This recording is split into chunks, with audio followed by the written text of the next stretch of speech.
Senator Kyle of Arizona lies about Arizona to make crime in Arizona look worse than it is so he can blame the Mexicans.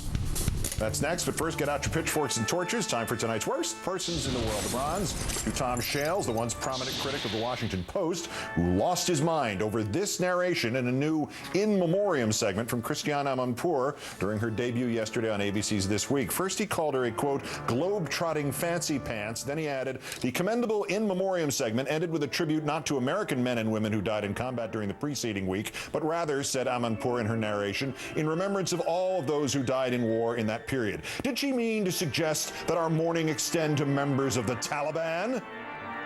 What did she do in this segment? What about the Taliban? Let's look at this segment Mr. Shales complains of.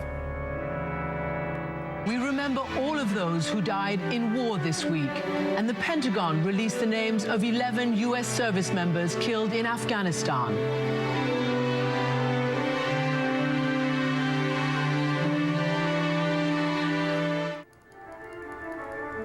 We remember all of those who died in those war this week, while the names of the American dead are shown on the screen.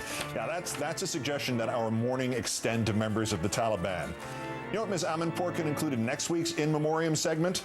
Tom Shales' career. The runner-up Fred Barnes of Fix News attacked the members of the ill-fated Journo list by claiming in the Wall Street Journal that some of them seem to be on the Democratic team, but he's never been on the Republican team. If there's a team, no one has asked me to join, but I've never been part of a discussion with conservative writers about how we could most help the Republican or the conservative team. As Joe Conason noted at Salon, Barnes was paid more than $25,000, plus travel expenses, to speak at county Republican meetings in Oregon, Texas, and Florida between 06 and 08. If you got paid, Fred, you've already joined the conservative team. But our winner, Rupert Murdoch, and his president for station operations for Fox, Dennis Swanson. For a long time, the one saving grace of the Fix News propaganda machine was that it did not extend to the local stations Murdoch owns, like Channel 5 in New York, or Channel 11 in Los Angeles.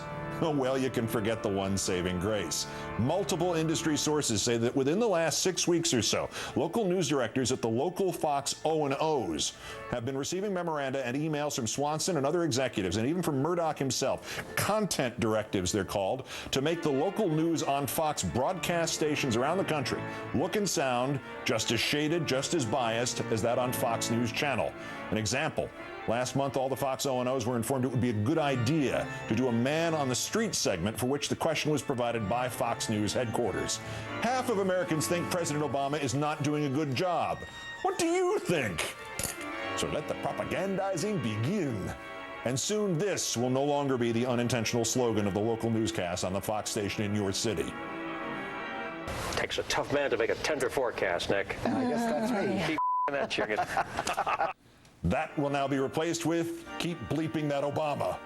Rupert Murdoch and his local station's chief Dennis Swanson, today's Worst Persons in the World.